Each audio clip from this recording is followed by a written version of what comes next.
মৰমৰ ছাত্ৰ ছাত্ৰীসকল, তোমালোক সকলোকে পুনৰবাৰ আমাৰ এই চেনেলটোলৈ স্বাগতম জনাইছোঁ। মুখ্যমন্ত্ৰী ডক্টৰ হিমন্ত বিশ্ব শৰ্মাদেৱে ফেচবুক পেজযোগে ঘোষণা কৰিছে যে নতুনকৈ ছাত্ৰ ছাত্ৰীসকলক এখন কিতাপ দিয়া হ'ব। সেই কিতাপখনৰ নাম হৈছে চৰিত্ৰ পাঠ।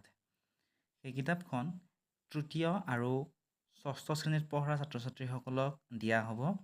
আৰু এই যিখন চৰিত্ৰ পাঠ কিতাপ আছে, এই কিতাপখন আগতে অৰ্থাৎ বহু বছৰ আগতে পঞ্চম, ষষ্ঠ আৰু সপ্তম শ্ৰেণীত নীতি শিক্ষাৰ পাঠ হিচাপে এই মহামূল্যৱান কিতাপখন ছাত্ৰ ছাত্ৰীসকলক দিয়া হৈছিলে।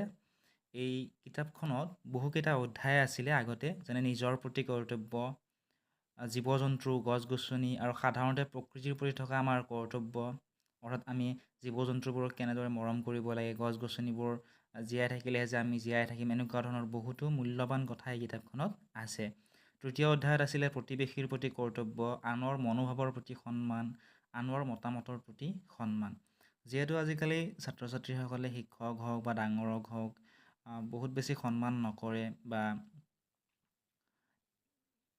সেইবাবে এই কিতাপখন পুনৰবাৰ ছাত্ৰ ছাত্ৰীসকলক পঢ়িব দিয়া হ'ব, যাতে ছাত্ৰ ছাত্ৰীসকল উপকৃত হয়। আৰু এই কিতাপখন তোমালোকে অহা বছৰৰ পৰা তৃতীয় আৰু ষষ্ঠ শ্ৰেণীত পঢ়া ছাত্ৰ ছাত্ৰীসকলে পঢ়িব পাৰিবা।